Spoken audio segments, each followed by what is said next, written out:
I think people can tell you things, but we don't really understand what motherhood is until you go through that journey yourself. I did my spirit baby meditation where basically you can be in contact with little souls that would like to come to earth through you. Well, there are three things that no one told me about pregnancy. The first one is that it is a huge change in your body. Welcome to Blisstopia podcast. I'm your host, Mercedes Castellani, life purpose coach, business owner, and your spiritual guide on all things mindset, manifestation, and purpose.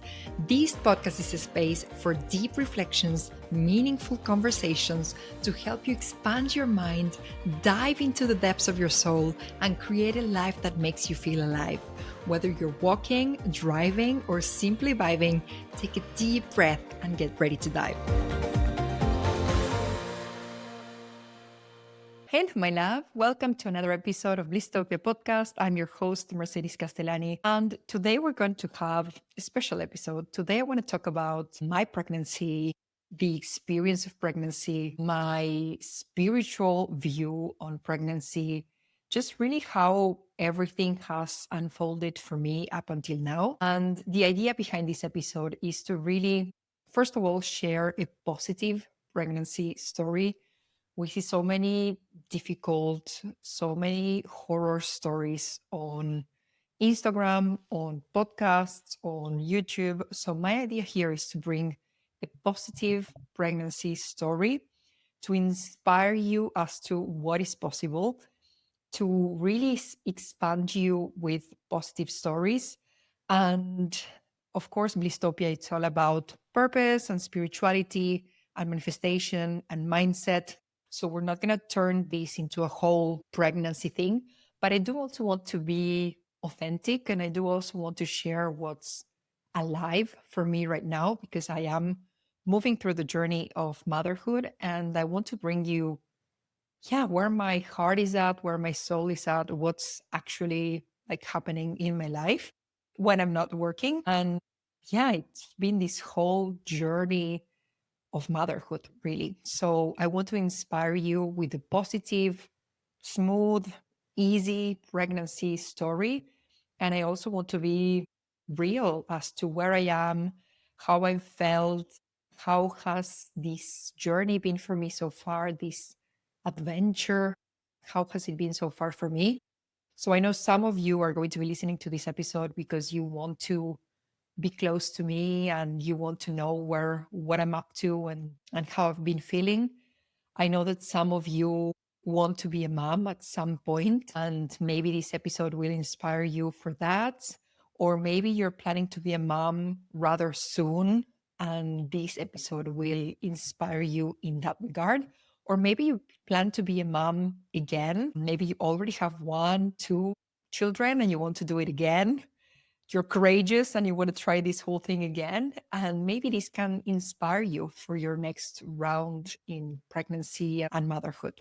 So, whichever side you are, maybe you just want to spend time with me and know what I've been up to, like good friends, or maybe you want inspiration for your own pregnancies and your own journey in motherhood. I'm just going to share where my heart has been, how has this journey been for me so far, and especially all of the things that no one tells you about being pregnant and that I wish someone would have told me somehow. But it's kind of those things that you have to live for yourself, and then you know what it actually means. I think people can tell you things, but we don't really understand what motherhood is until you go through that journey yourself. So, first, let's do a little timeline of how things happened, how I've been feeling on the different months, etc. So, this whole journey started in August 2025. So, my partner and I, we knew that we wanted to have a baby last year. We knew that around summer, July, August, we would start kind of like trying for a baby. And it was so funny because we were on holidays in Cannes, so in the south of France, and it seems like the French Riviera is our lucky place. So we during that trip, we definitely tried to have a baby, and it was very successful because on the first attempt, first trial, So in my first ovulation during that trip, we got pregnant, which is crazy. In the beginning, I just couldn't really understand because I had heard so many stories, of couples trying for months, for years, and we are not that young. I was 34 when I got pregnant. My partner was 43 times, so we're not that young. And we're still like within the parameters of what's healthy and normal and still in an age where things get to be easy, but we're kind of towards the end of that era. You know what I mean? We're not in our 20s or in our early 30s. So we did get pregnant in the very first trial, which was, yeah, I think unbelievable. I was actually shocked that it did work that fast. And then at the same time, it does kind of make sense because we had been preparing our bodies, our souls, our energies for that baby. So if you want to hear everything about my conception journey and how I changed my diet and how I started taking different supplements, and Fabrice also changed his diets, and we kind of changed our lifestyles to prepare our bodies for pregnancy. So if you want to hear the whole story about conception, and maybe it's going to give you ideas on what you could do to prepare your body and your soul for a baby, then go ahead and listen to episode 171, where I go like really, really deep into the conception story. Today, it's more about the pregnancy in and of itself. So once we knew that this baby was coming to Earth, that was in August 2025. And yeah, it was just super crazy because on that trip we tried and it worked. And also during that trip, before I got pregnant, I was doing meditation. So, you know me, you know that I'm into meditation, spirituality, all the woo woo things, all of them. And of course, I heard that there was this spirit baby meditation. And I was like, of course, I'm going to try this. Like, of course. So I did my spirit baby meditation, where basically you can be in contact with little souls that would like to come to Earth through you. And immediately in the first meditation, immediately there was this baby boy who came to me. He was this little bubble of pure joy, pure happiness, pure excitement, extremely high energy. Like it literally, the moment I connected with this little soul, my own energy really raised because his energy was so high, so pure. And it was just literally joy and excitement. And this little baby came to me and he grabbed my knees and he gave me this huge hug on my knees. And he was saying, Mama, it's me. Mama, it's me. And I'm like, okay, I'm gonna cry. we're gonna start this episode. I'm already crying. We're 7 minutes in. I'm already crying. So I think we're just going to accept that I'm just going to probably cry the whole episode.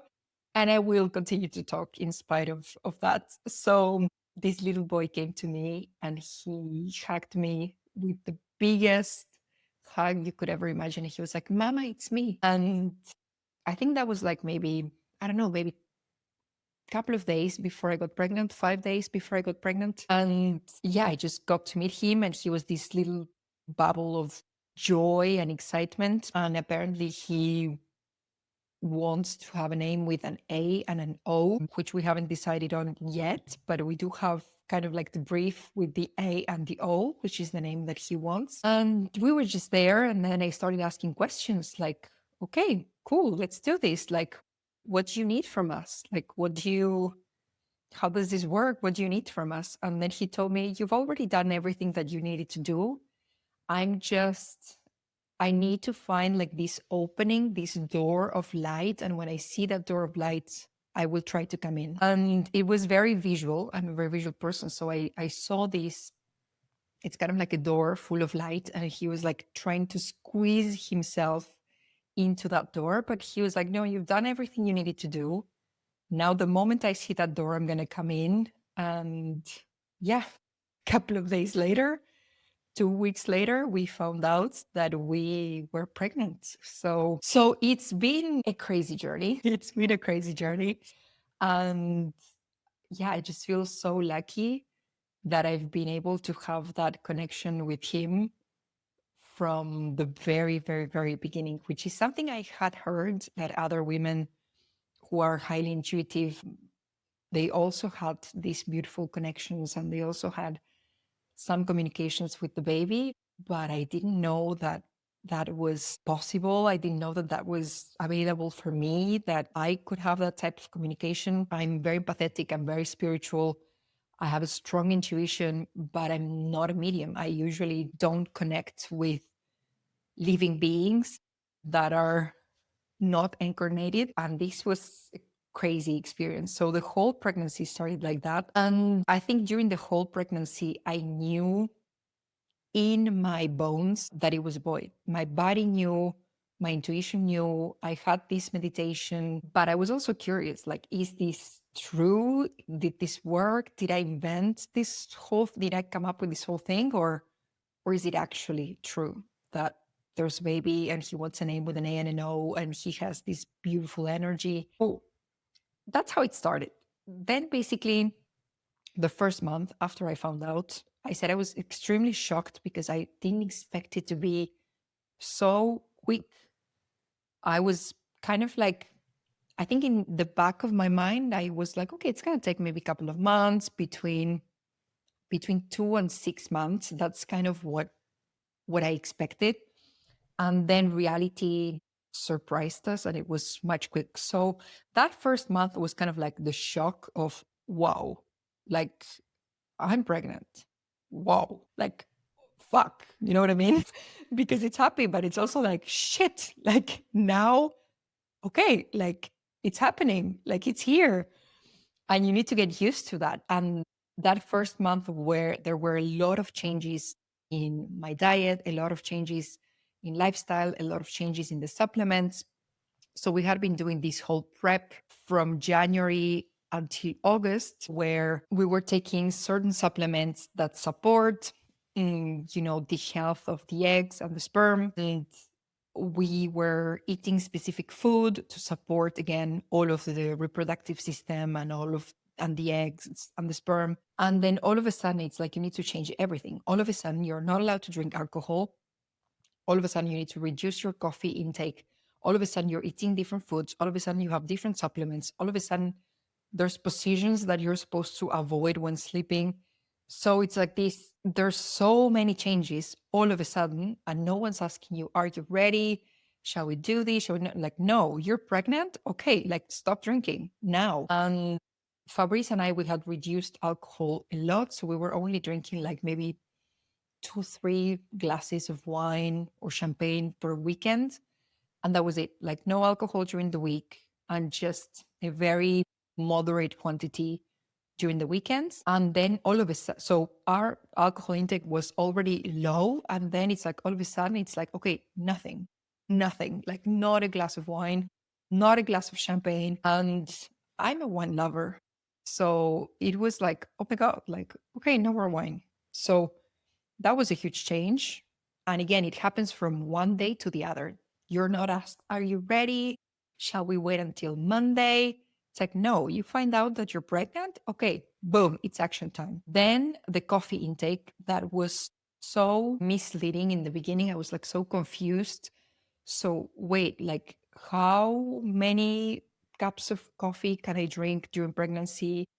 Basically, what I found out is that you can only drink 200 millimeters of caffeine per day. But then you need to know how much caffeine there is on your coffee, on your matcha latte, on your chai latte. It's on, if you have some hot chocolates, if you have chocolate, there's also caffeine in that. So in the beginning, it was very confusing. Then I ended up like after grabbing all of the different information, I was like, okay, it's basically max two cups of coffee per day. If I have 2 teas or a chai and a coffee, it's fine. A matcha and a coffee, it's fine. It's like max 2 cups of coffee per day. That's like max. If you have one, you're fine. If you have tea and coffee, it's fine. If you have 2 teas, it's fine. But it took me a while to figure that out and to be like, am I harming my baby with this cup of coffee that I was drinking normally 3 days ago? So that was very confusing in the beginning. You need to quit alcohol. And then the food that you need for getting pregnant and the food that you need to support pregnancy, it's not so different, but it's slightly different. So you want to start thinking differently about the food that you eat to support your pregnancy. And then also the supplements change all of a sudden, because now we're not trying to support the egg and the sperm health. Now you're actually trying to support a baby. So I had to switch entirely my supplements to support the baby. And then, for example, there's some positions that you need to avoid when you get pregnant. So it's all of a sudden, all of these changes, and it's very overwhelming. Maybe some mothers don't take it this way. Don't do things halfway. I want my baby to have the best, the best food, the best supplements, the best everything. I want to know that I've done my best for the baby. So maybe I'm putting too much pressure on myself. That's also real, but I want to know that I've done the best, because while the baby is in my body, whatever I do has a direct impact on the baby. Direct. Whatever I eat has a direct impact. Whatever I feel, if my emotions are strong, if there's anxiety, if there's sadness, if there's a certain trauma, whatever it might be that I feel and it's too strong, it does have an impact on the baby. So it is a huge responsibility to have a baby inside of you. And I do take this responsibility quite seriously. And I want the best for my baby. So I was determined to give the best food and the best supplements and the best emotional environment for that baby, so that he literally has everything that he needs in abundance, and that he grows in a beautiful, loving, peaceful, emotional environment. But that first month was like, wow, like, okay, it's showtime. Like, you wanted this, Mercedes, you've been wanting this for many years. It's showtime. Like, let's do this. So it was a shock, but physically, I didn't feel anything. There was nothing different. My belly was still the same. My boobs started to grow, which was very, very, very nice. I've been very happy with my bigger boobs. So that was really cool. Then the second and third month, which are typically very tricky for most women, I was actually pretty lucky. So I didn't get any nausea. I didn't get any vomits, any of like those like horrible symptoms. But I also feel, because I had read that sometimes when you get the vomit and the nausea and all of that, it's because your body is being depleted from some of the nutrients that you need. So because we had done all of this prep and my body had all of the nutrients that it needed, I feel like that also contributed to then having a very easy second and third month, because my body had everything, all the omega-3s and all the iron and absolutely all of the vitamins and the minerals that the baby needed. So my body wasn't like kind of like stealing stuff for me. My body was just growing a healthy baby, keeping a healthy mom, and that was it. So I do really think that the conception prep that we did really helped. And if you plan to be pregnant at some point, I definitely, definitely recommend preparing your body, your heart, your soul, your energy for a baby, because it does require a lot. Takes a lot of energy from the mom. It's physically very draining. So you want to make sure that all your stocks, physical stocks, emotional stocks, everything, it's like you have a lot of stock, because you're going to need that stock during pregnancy. So I'm deeply convinced that the prep that we did really helped to then having an easy second and third month. And now I didn't have any nausea, I didn't have any vomits, but I was very tired. So if you haven't been pregnant yet, I don't think there's a way to describe this, but the way I felt it, what it felt for me was that I needed a nap, in the sense that I couldn't go and do my normal day as I would have done before. You wake up, you work until a certain time, maybe in my case, 6 p.m. And then you either do sports or you chill with your partner, with friends, whatever. You do some things that you need to do, and then you sleep. In this case, it's like I could not go through an entire day without at some point taking a nap, taking like at least a 45-minute, 1 hour nap. I'm very lucky that I work from home. And because of the work that I do, for example, I was able to squeeze some naps here and there. So if I had a session and then 2 hours later I had another session, I could take a nap between two sessions or stuff like that. But I was wondering the whole time, oh my God, how do the women that need to go to an office? And the other thing that could happen is if there was one day where I couldn't take my nap at 6 or 7, I was destroyed. I was like on the couch looking at the roof, and then Fabrice had to cook and prepare dinner because I was unable to just do anything basically. So it was either the nap or crashing on the couch by 6 or 7 p.m. basically. It was one of those two. So it was that way for 2 months, the second and the third month. And then one day, out of the blue, like all of a sudden, I'm like, I didn't take a nap today. And then the next day, I didn't take a nap today. And then the third day, I didn't take a nap today. And then I checked and I was actually in the fourth month. So entering the second trimester. And I was like, wow, it's like all of a sudden from one week to the other. Last week, I was feeling, I was so tired, so exhausted on the couch, like a potato bag. And then all of a sudden, I'm like, my energy levels are back. This is how I used to feel. This used to be me actually.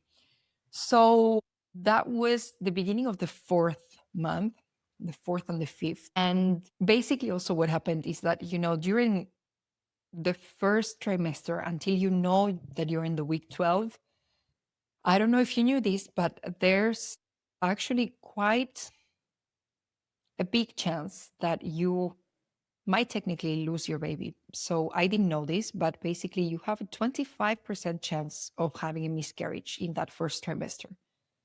So 1 in 4 babies will make it.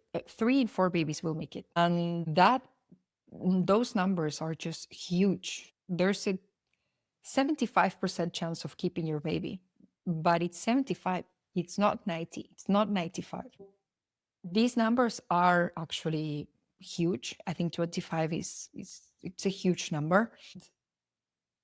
Of course, there was a part of me that was a little bit worried that maybe the baby was not going to make it to the 12th week. In that time, I decided to do another meditation and connect with the baby and ask the baby if he was okay, if there was something that he needed from me, if he wanted to eat, if he wanted me to eat specific foods that he needed, or just to check if everything was okay, if he was okay, and if he needed something from me, if he wanted me to do something differently. And he was like, Mama, I'm okay. I have everything I need. I'm going to be okay. But he was like super chill. He was like, no, Mama, I have everything I need. I'm okay. So then I was more reassured and I was like, okay, if he's saying that he's okay and he feels like everything's going to be okay, then I'm going to have to trust that everything's going to be okay. So we did get to the 12th week and I did feel a huge relief. And even though everything was, normal, there was absolutely nothing to worry about. Just the fact that you can get to the 12th week, it made me feel relieved and reassured that everything was fine. So then I entered with better energy levels and also more reassurance that, that the baby was fine, that the baby was going to stay. I entered into the fourth month and literally this was the best one. So fourth and fifth months were literally the best ones. I didn't feel anything. I didn't feel any symptoms, to the point where sometimes I was like, "Oh, yeah, true, I'm pregnant." Like I would forget during the day that I was pregnant because I was feeling so good and my belly was still very, very small. So it just looked like, I don't know, like I had eaten a little bit of gluten, but it was still very small. I didn't feel anything, any symptoms. My belly felt completely normal. So yeah, I would actually forget that I was pregnant. And then I was like freaking out. Oh my God, like, why did I forget? And that was the month. So month number 4 was also the month that I went to Australia. So Oh my God, you guys. Like, I took the longest flight I have ever taken in my entire life. And you guys know that I've traveled a lot, but I had never traveled this far, far, far, far, far away. I was basically on the plane for 21 hours flying. So I took a flight, a 12-hour flight to China. Then I had a stopover, and then it was a 9-hour flight from China to Australia. So 21 hours on a plane. And luckily, my body supported the whole thing. The timing was just perfect because this is literally the best time to travel when the bump is still small. You're already done with the first trimester, but you're also in the very, very beginning. So you feel still very comfortable. Your body is still very small. So it's just like the perfect time to travel. So I went to Australia, and then now I'm officially finishing month number 6. And this month has been a little bit different. So the belly started to come out. So my belly was very small until month number 5. And now on the 6 months, now the belly is like, okay, boom, we're out. Like I'm here. So the belly is out. Now I'm like pregnant, fully pregnant. Like you see me on the street and you can tell that I'm pregnant. I think a month ago, maybe you wouldn't have realized, but now it's like, okay, there's a pregnant lady in there. Shall we give her the seat? And now I'm feeling heavier. So I've gained, I think so far I've gained 8 kilos. So I do feel heavier. I am technically heavier. And I do feel pregnant, like very pregnant. Now, like even when I'm speaking, like I can feel that my belly is there. I feel pregnant. So I wake up and I know that I'm pregnant. And now I'm talking and I know that I'm pregnant. So you don't forget that you're pregnant anymore because now I have a bigger belly and you just feel differently. So now I feel pretty pregnant. So I'm a little bit heavier, moving slower, very, very compassionate with myself. And yeah, now it's like, okay, like I'm this week when I'm recording and when the episode will come out, with this week, I'm finishing this month number 6 and I'm finishing the second trimester. And then from next week, we're going to be officially in the third trimester. And let's see how that is going to go. Let's see how things will unfold. Let's see how I'm going to feel. The baby's going to get bigger. The bump is going to get bigger. Let's see. I'm ready for the adventure. But I am also very happy that I was able during this whole time to really keep a healthy lifestyle that is supporting a healthy pregnancy. So I'm eating nourishing food. I'm thinking, for everything that I'm eating, I'm thinking, okay, what is this giving me? This has calcium, this has iron, this has omega 3s, this is providing choline for the baby. So I've been eating nourishing food, like proper food that gives you vitamins and minerals and everything that you need. I've been eating lots of eggs, because basically there are studies that show that when you eat many eggs, and when I say many, I'm like talking about 4 or 5 a day, which is so much. But basically, eggs have choline.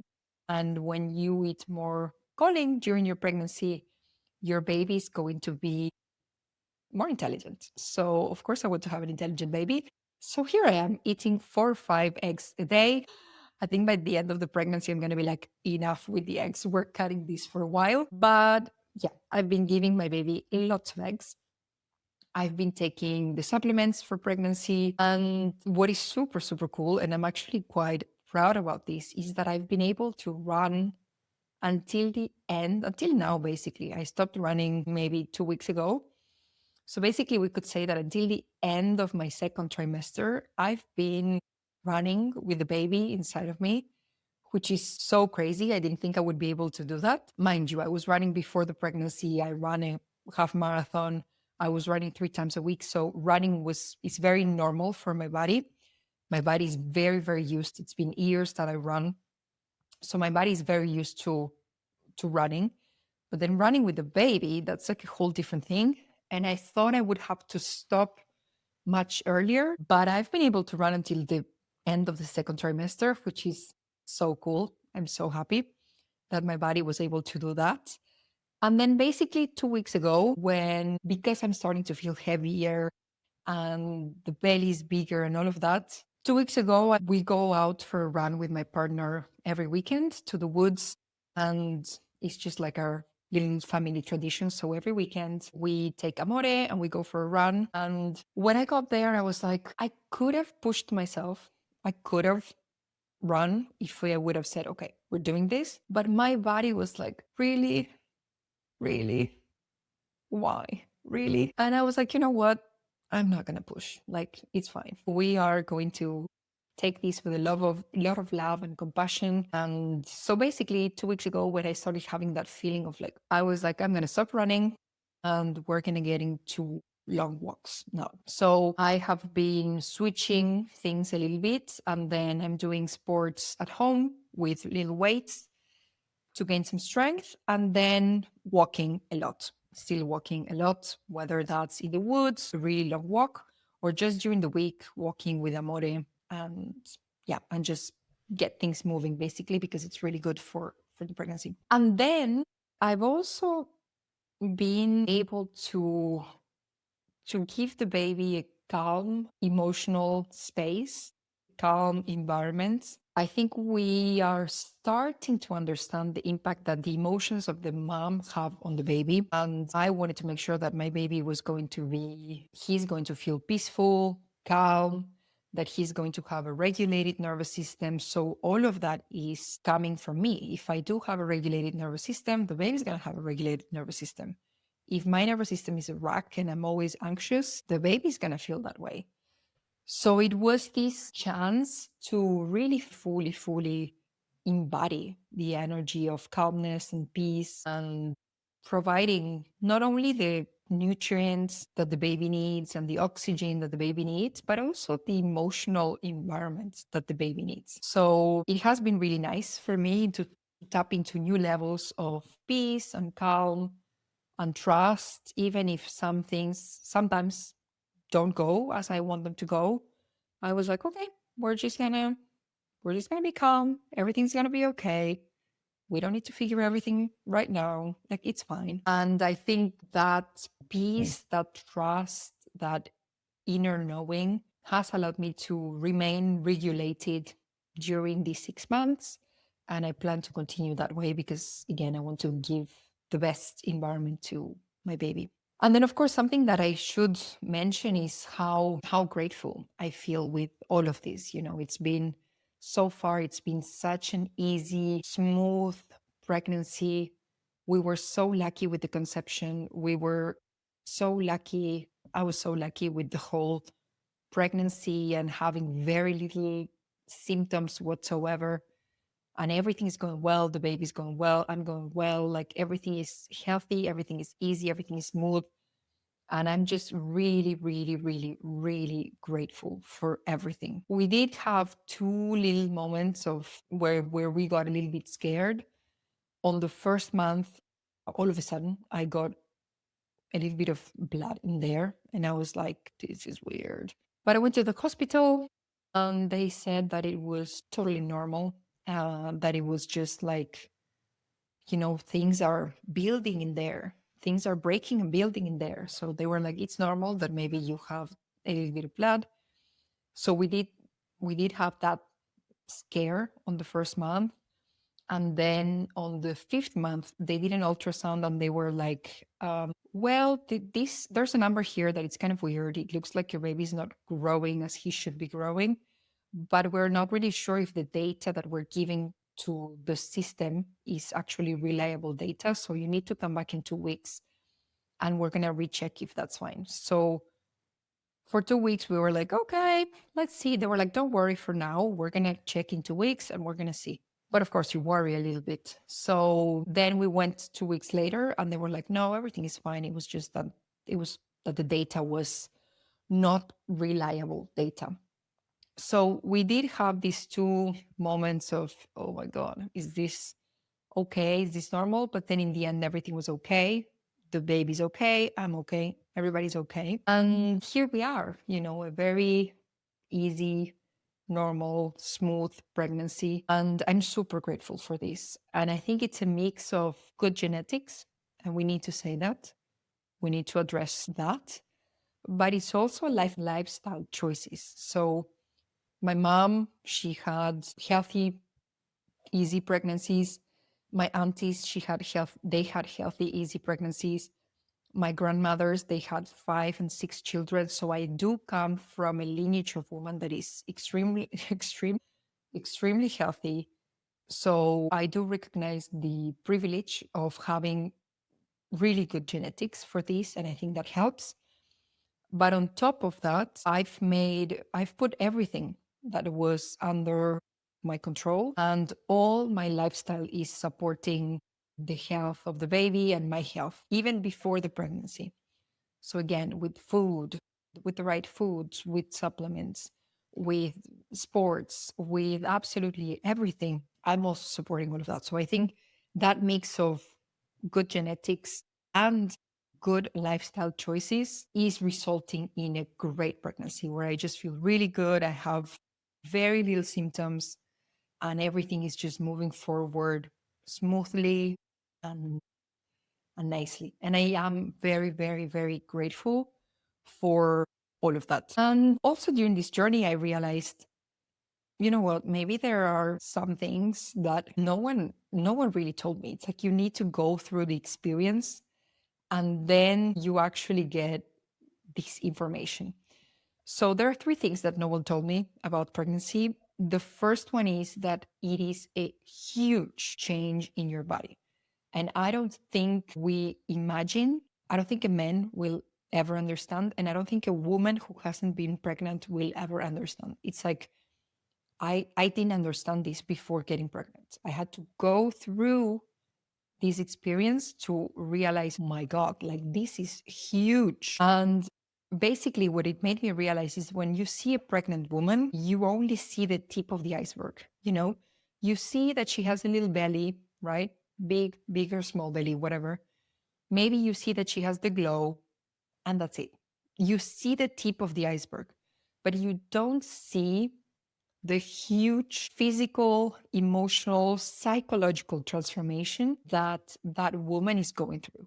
Her body's changing, like her boobs are changing, her belly is changing, the skin is getting like, tighter. Your legs feel different. Maybe you have nausea, maybe this, maybe that. Like, whoa, whoa, whoa, whoa, whoa. Like, sometimes you feel uncomfortable in your body. Sometimes you love it being in your body. Sometimes you are super happy because your boobs are bigger. Sometimes you feel super heavy because different parts of your body start getting heavier. So it is a huge physical change. And it's just quite overwhelming at times, especially in the beginning, because you're kind of used to your body feeling, looking kind of like the same. And all of a sudden it's like boom, boom, boom, boom, boom, boom. Every month you get a new symptom. Every month something new is happening. You're growing and things are changing. Sometimes you have symptoms and they go away and then others appear and it's like, wow, crazy. So yeah, next time you see a pregnant lady, now you know what she's going through, which is crazy. Emotionally, it's also a roller coaster with the emotions and with the hormones and everything. You get very emotional. To me, also, what it did, it's kind of like it opened my heart and I get a lot more emotional, but in the beautiful sense of things. Like I feel deeper, everything feels deeper. So that has been a nice, beautiful change. But then there's also a psychological change, like your identity is changing, your priorities are maybe changing. Maybe you're a little bit anxious about certain things. You're also happy about everything that is going on. And there's like so many things happening all at the same time. So the next time you see a pregnant woman, just know that she's a caterpillar, changing and changing and changing and changing and changing every week. And that what you see, it's only the tip of the iceberg. And please only make beautiful questions, beautiful comments, because it is a huge, huge, huge, huge transformation. The second thing that no one tells you is that it is hard and it is uncomfortable. So, yes, you're extremely happy and grateful that this is happening, that you're bringing life, and there's this overarching feeling of happiness and gratitude. but also it's a fucking hard. Like you're tired, your body's changing. Some women get vomit and nausea, your legs feel weird, you get insomnia, you sleep like shit because now you need to use specific positions that you're not used to. You feel heavy. Sometimes you feel like your uterus is kind of like getting bigger and bigger, and you feel uncomfortable in your body sometimes.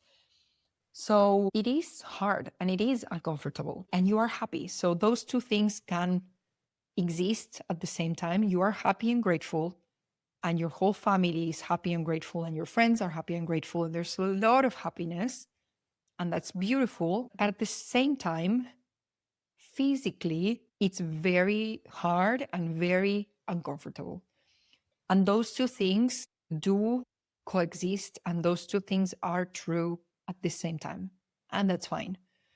But I think before I got pregnant, I think I had this very naive vision of it and this ideal vision of it. I was like, oh my God, it's so beautiful that you're creating a life and it's just magical what the human body can do. And just kind of like, this was before I got pregnant. I was like, wow, that is so magical, and I can imagine like the day that I'm going to be pregnant and I'm going to be creating a life. And yes, I think I thought that way for 1 month maybe, and then it was like, okay, wow, like what is going on?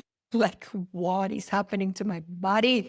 What is happening to me? So it is beautiful, it is magical, you're creating a life. It's an honor to be the portal between the spirit, the world of spirit, and the world of matter. It's a beautiful honor that we get as women who decide to go through this. And at the same time, it's hard. It's hard. So the third thing that no one tells you about pregnancy, and the third thing that I realized is I think I've always respected all of the different choices. I know that some women want to be moms, some women don't want to be moms, some women want to be moms and they don't get the chance to.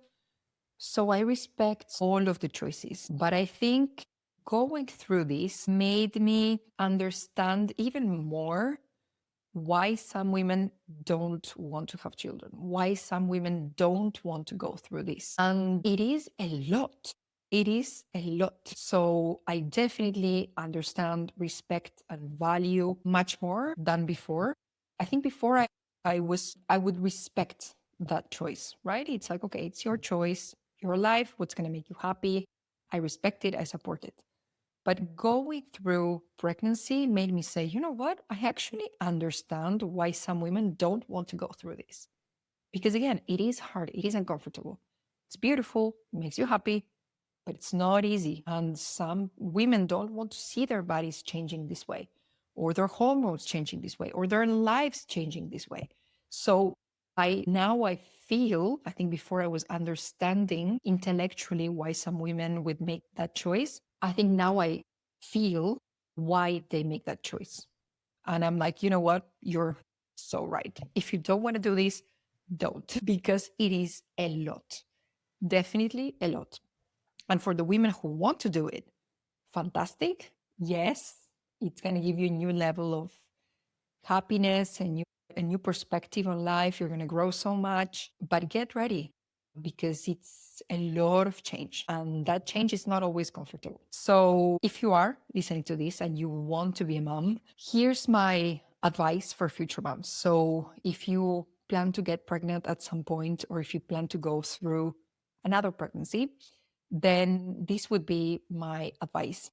First of all, choose your partner well. I think for me, this whole pregnancy journey has been a very humbling experience, I would say, because when you're pregnant, you are effectively in a vulnerable situation. You need your partner to be there for you. You depend much more on your partner.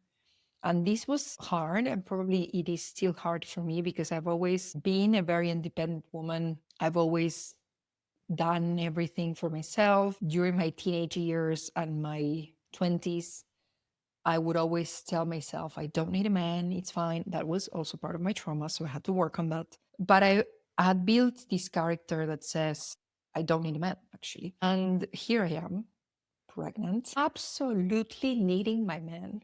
Absolutely, for dear life, for everything, to cook for me. And I'm going to cry. To cook for me if I'm tired on the couch and I cannot cook, to listen to me and yeah, just listening to me and help me move through this experience that we both wanted very, very dearly. But then you go through that, and again, it's not always easy. Some days are easy, some days are not easy. So just having my partner there, just listening to me, deeply, really listening to me, not pretending to listen, like really listening to me, taking care of me. And it was been a learning experience. How do you, if you've defined yourself as this independent woman who has it all together and you don't need a man, and here you are, in a vulnerable situation, actually literally needing your man. And that's why I would say choose your partner well, because this is an experience that puts you in a vulnerable situation. Your body's changing, your hormones are changing. If you have a job, maybe it has an impact on your career. If you have a business, maybe it has an impact on your business. So you do need someone who's going to be there for you as a rock, a solid, solid, solid rock that can take care of you when you need it, that can bring you food when you need it, that can take care of things at home when you need him to step up and do more things, that will listen to you when you're having one of those hard days, and that really sees this journey as this is our journey together. This is our pregnancy. This is our baby. It's not your journey alone as a woman. It's our journey as a couple, whichever format of couple you choose.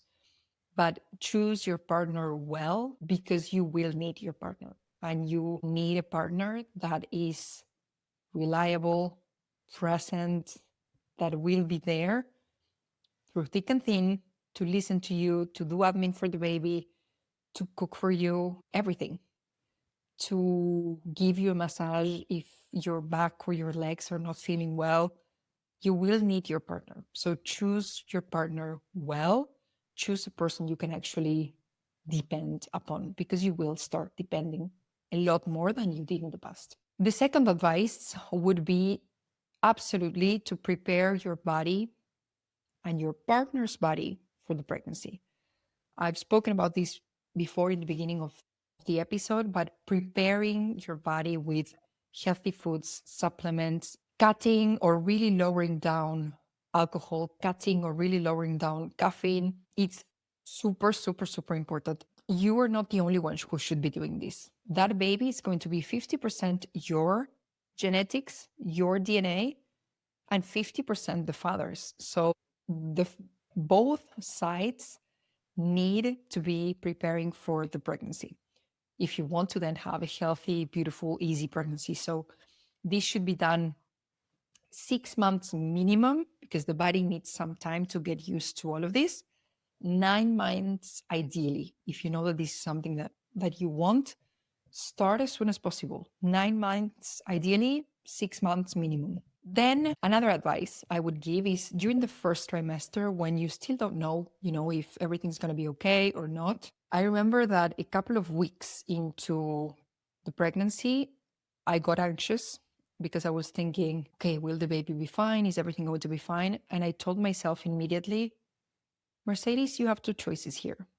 You can either choose anxiety during the whole pregnancy, or you can choose trust. So I chose trust, and I was leaning the whole time and leaning into trust and just being like, oh, everything's going to be okay. And really talking like everything was going to be okay. So I was like, okay, we're going to go to that ultrasound and they're going to say that the baby is fine. And I was really talking as if everything was going to be okay. And in the end, everything was okay. This doesn't mean that because we talk positively now, things are going to work out just fine. But leaning into trust and talking in a positive manner will help you have a better experience, really. A better, an easier, smoother, wiser experience of pregnancy. because it is quite easy to fall into anxiety. So we need to be leaning into trust over and over again. And then eventually things work out just fine. Another advice would be from now on, this one literally start now if you plan to be a mom at some point. Protect yourself from all the negative horror stories about conception, pregnancy, birth, postpartum. Sometimes it's like we want to be informed and we want to know how these things usually happen. So sometimes it's like out of curiosity, we want to have more information, but sometimes that information is doing you a disservice. Also, Instagram loves drama. Social media loves drama. So if there's a horrible story about a horrible birth or about an issue during conception or any kind of like drama, Instagram, the algorithm, it's really going to push that. And people really stay stuck on those negative stories. So what I would recommend to you is protect yourself from all of the negative stories in terms of conception, in terms of pregnancy, in terms of birth, in terms of postpartum. And something that really helped me is this reframe that says, your story is not my story. So whenever you see a negative story in conception, pregnancy, birth, postpartum, you can be like, your story is not my story. I see your story, I recognize your story. I'm sorry for you if something horrible happened, but your story is not my story. So you are absolutely allowed to mute people who might be sharing negative things. You are absolutely entitled to unfollow people. So in my case, there was, for example, this astronaut from the US that I deeply admire and I love what she's doing and really, really inspiring little girls to be an astronaut. So I was following her for that content. And then all of a sudden, she starts sharing her whole IVF journey that lasted for months. And she was sharing how she got pregnant once and then she lost the baby and then this and then that and then all the suffering that was in that story. And I was like, you know what? I don't need this right now. Like, I don't need this. So I actually muted her and I have no clue what this person has been up to. And I decided to protect myself. I don't need difficult, hard stories around me. I need positive, easy, smooth stories around me. And that's why I wanted to create this episode to give you positive, smooth, easy story about beautiful pregnancy, easy conception, easy pregnancy, that it's going just fine. And probably yours will go just fine as well. So whenever you see one of those negative stories, just think this phrase to yourself: your story is not my story. And then the next advice that I would give, the fifth advice that I would give, is to really prepare yourself for birth. And I'm just shocked how women can go into birth with zero preparation, like just some classes here and there, and then that's it. Birth is a major event in the life of a woman. It's a portal. There's a new little soul coming to earth, yes, but also the mother is going to go through something huge, a huge experience, transformational experience. And maybe this is the coach in me, but I'm like, we need to get our mindset ready for all of this. So I've been doing hypnotherapy, preparing my mindset, preparing my subconscious mind, talking about all the different fears that I might have had or have. And I've been really, really, really rewiring my subconscious mind to have a positive birth and to be able to have the type of birth that I want to have, which is mindful, peaceful, and loving. So I've been working with a hypnotherapist. And if you plan to be a mom at some point, I definitely recommend doing hypnotherapy to prepare for the birth. Whether you decide to then have a natural birth with no painkillers, or whether you decide to have a birth with an epidural, doesn't matter. I'm not here to talk about your birth choices, but what I do want to recommend is to really prepare your mindset.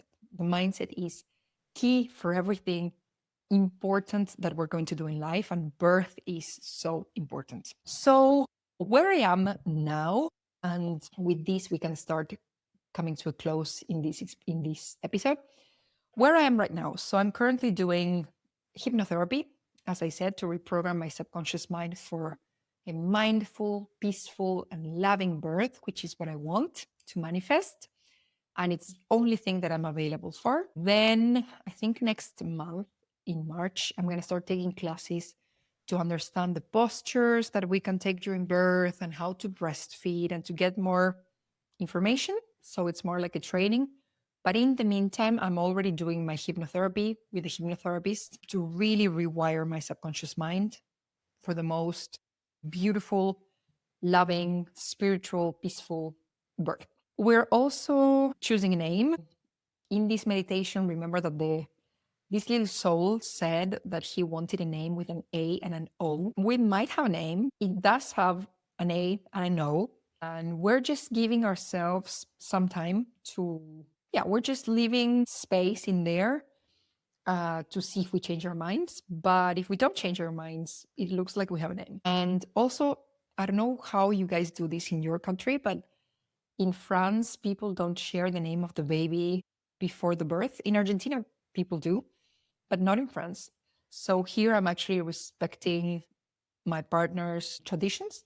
And we're not going to share the name of the baby until the birth, but we do have a name with an A and an O. So let's see. We're also preparing all his little things. We got a bunch of gifts. We got a bunch of clothes from family members who are done with the baby chapter of their lives. And they have given us so many clothes. So we have been kind of like deciding which of those we keep, which of those we don't keep. And then we're also buying some new things that we need. On my side, I'm doing all of the life admin stuff. You know, those things that you need to do, but sometimes you don't do them because they're not urgent. They can still wait.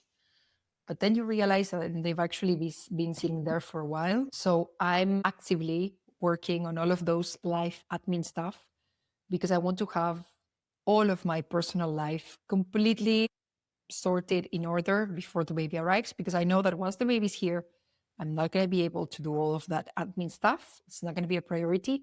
So I'm like, okay, let's do this now that I can and I have the energy for that. So I'm getting on top of all of the life admin stuff.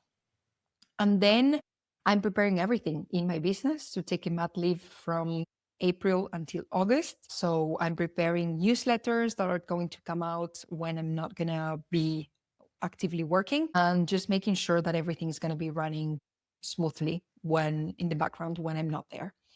And then just planning everything to take those months off. And I will be officially back in the month of September. So planning everything in my business to do this, to take this little pause from business, and then be back with all of the energy and a baby boy in September. So I thank you so much for tuning into this week's episode.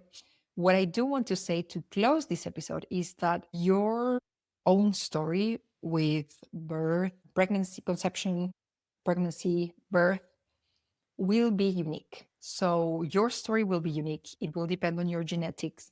It will depend on your lifestyle choices, and it will depend on your mindset. So what I would say is protect yourself from all the negative stories. You get to have a beautiful story, and maybe your story is going to be just like this one, easy, peasy, smooth, just so smooth. So protect yourself from the negative stories. Surround yourself with positive stories, easy stories, quick stories where everything just works out totally fine. So listen to those, but also remain open to your own experience, because your story will be unique. Your story will be yours. It's uniquely yours and uniquely your partner, because it depends again on your genetics, on your lifestyle choices, and on your mindset. So protect yourself from all of the negative ones. Listen to the positive ones, to have expanders, to have people with stories that are uplifting, but then also just remain truly present with your own beautiful story. And it's going to be whatever has to be, whatever the universe has in store for you. So if you're already a mom and you have some advice for birth, shoot me a DM. I'm open for advice. I am not open for horror stories, but I'm very open for advice in terms of births. So if there was something that supported you on that journey, I'm really keen on learning that. So just shoot me a DM. You're going to have the link in the show notes. And if you're a future mom and you plan to, go through the conception journey and the pregnancy journey at some point, now or in the future, just shoot me a DM. I would be super happy to help you answer any questions that you might have. What I did find when I became mom, it was this solidarity between women. And as I was walking through my pregnancy, so many women came out of nowhere, maybe old acquaintances from university or people from all walks of life. And they were like, whatever you need, if you want to ask me a question. And I just had this sense of, it felt, if you're seeing this in video, you're going to see it. But if not, I'm going to try to describe it. It felt like one woman was literally uplifting the other woman, like grabbing each other's hands, each other's arms, wrists, and then really uplifting one another. I hope that episode is going to do that for you. This is me giving you my wrist so that if you decide to go through this journey, because again, I do definitely understand all of the women that don't want this journey, but if you do decide to go on this journey, this is me giving you my wrist and really telling you whatever support you need, I'm here for you. Just shoot a DM.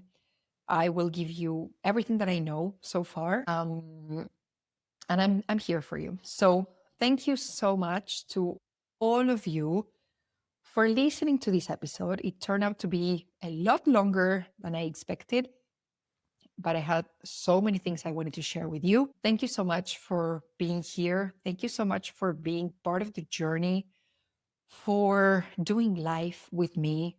The Blisstopia community is just literally the most loving, beautiful community one could ever expect. And I'm just so lucky to be surrounded by all of you. And I do appreciate that in these times where my life is changing, you guys are here for me. You know that I'm always there for you, but it's also beautiful when I feel like you guys are also there for me. And this is the case. I've received so many beautiful, loving messages on Instagram. I receive beautiful messages commenting on the podcast. So just let's keep on this conversation going. Let's keep in touch. If you need anything, shoot me a DM, comment on Instagram, comment on the podcast on Spotify, comment on the podcast on YouTube. Let's keep this conversation going. Thank you so much for being here. I appreciate truly each and every one of you. And in the meantime, in Blisstopia we trust.